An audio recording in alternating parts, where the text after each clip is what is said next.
नमस्कार मंडळी. तर आज आपण पाहणार आहोत उन्हाळी वाळवण रेसिपी. उन्हाळी वाळवण रेसिपीतला आपला हा पहिलाच प्रकार आहे. तर रेसिपी अगदी सोपी आहे आणि झटपटही होते. तर आता चला म्हटलं उन्हाळ्याची सीझन चालू झाला आहे, तर आता आपण उन्हाळी रेसिपी सुरुवात केलेली आहे. तर आजची पहिली रेसिपी जी आहे तिचं नाव आहे साबुदाणा बटाटा पळीपापड. तर पळीपापड बनवताना बटाट्याचं प्रमाण आणि साबुदाण्याचं प्रमाण जर तुमचं व्यवस्थित असेल ना, तर तुमचं पळीपापड जे आहे ते बिलकुल चुकणार नाही. तर मी असं तुम्हाला व्हिडिओमध्ये थोडंसं दाखवलेलं आहे, तर तुम्हाला समजत असेल की पळीपापड आपले किती छान झालेत आणि खुसखुशीतही झालेत. तर व्हिडिओमध्ये स्टेप बाय स्टेप मी पूर्ण माहिती दिलेली आहे. तर व्हिडिओ तुम्ही स्किप न करता पूर्ण व्हिडिओ पहा आणि मला कमेंट करून सांगा. तर चला आपण रेसिपीला सुरुवात करूया. तर इथे मी एक बाऊल घेतला आहे. या बाऊलमध्ये आपल्याला अर्धा किलो साबुदाणा घ्यायचा आहे. तर इथे मी अर्धा किलोची वाटी जी आहे त्याच वाटीने मोजून मी अर्धा किलो साबुदाणा घेतला आहे. आता हा जो साबुदाणा आहे तो आपल्याला 2 ते 3 पाण्याने व्यवस्थित आपल्याला स्वच्छ धुवून घ्यायचा आहे. तर हे आता मी स्वच्छ धुवून घेतला आहे आता साबुदाणा, आणि याच्यामध्ये आपल्याला पाणी ॲड करून घ्यायचं आहे. तर इथे पाणी आपल्याला ॲड करताना एक लक्षात ठेवायचं, एक कांड बुडेल एवढं आपल्याला पाणी याच्यामध्ये एक्स्ट्रा ठेवायचं आहे. तर आता हे आपण झाकून ठेवूया. तर हे मी 10 ते 12 तासांसाठी साबुदाणा भिजण्यासाठी ठेवलेला आहे. तर साबुदाणा भिजवताना एक लक्षात ठेवायचं, एक 3 ते 4 तासानंतर थोडंसं गरम पाणी ॲड करायचं, म्हणजे आणखी साबुदाणा छान फुलला जातो. तर इथे मी दाखवायला विसरली ते. तर इथे पहा 10 ते 12 तासानंतर आपला साबुदाणा चांगला फुगलेला आहे. तर इथे मी आता गॅस चालू करून घेतला आहे आणि गॅसवरती पातेलं ठेवलं आहे. पातेल्यामध्ये आपण ज्या वाटीने साबुदाणा मोजून घेतला आहे ना, त्याच वाटीने आपल्याला पाणी मोजून घ्यायचं आहे. तर इथे मी 5 वाटी पाणी घेतलेलं आहे.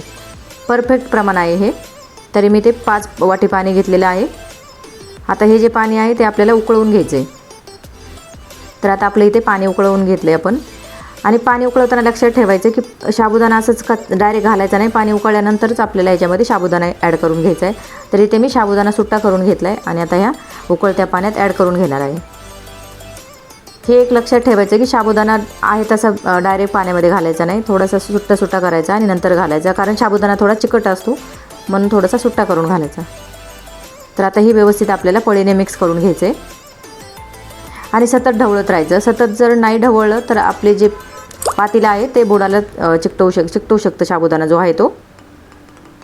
तर हे असंच मी सतत 10 मिनटं पहिले ढवळून घेतले. आता आपण झाकण ठेवून परत 10 मिनटं आपण याला वाफवून घेऊया.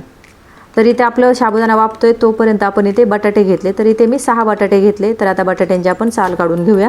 तर इथे आपल्याला कच्चाच बटाटा वापरायचा आहे. तर इथे मी 6 बटाटे घेतले आणि ते स्वच्छ धुवून घेतलेले आहेत.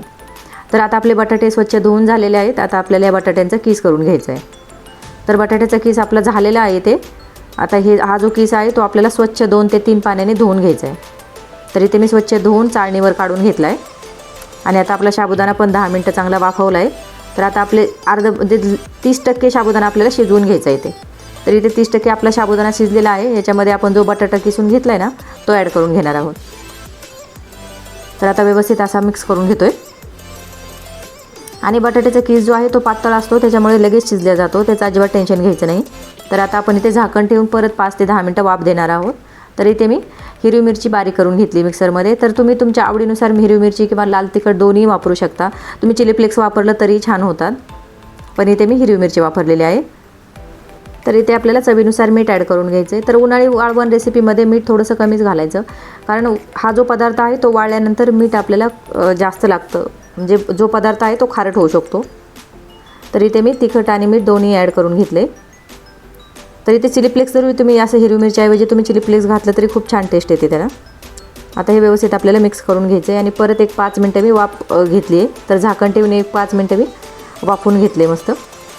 आणि आपल्याला जोपर्यंत साबुदाणा आपला ट्रान्सपरंट होत नाही तोपर्यंत आपल्याला हे शिजवून घ्यायचं आहे. तर आता आपलं हे शिजून झालेलं आहे. आता मी एका पातेल्यात काढून घेते. गॅसही बंद केला आहे आणि थोडंसं थंड करून घ्यायचं. लगेच आपल्याला पापड घालून घ्यायचे नाहीत. तर पहा इथे मी थोडासा मधला व्हिडिओ काढायला विसरली. तर इथे मी अशी पळीपापड प्लॅस्टिकचा पेपर घेतला आणि त्या पेपरवरती असे पळीपापड टाकून घेतलेले आहेत. तर हे असे छोटे मी सगळे पळीपापड घालून घेतले पेपरवरती.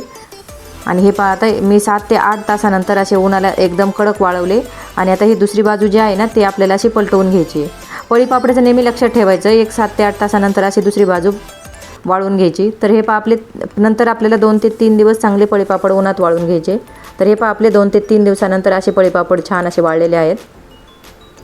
तर आता मी तुम्हाला एक तळून दाखवते.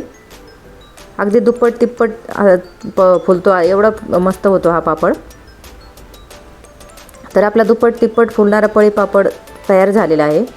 तर इथे पहा, तुम्हाला मी फोडून दाखवते. तर रेसिपी तुम्हाला आवडल्यास लाईक, शेअर आणि सबस्क्राईब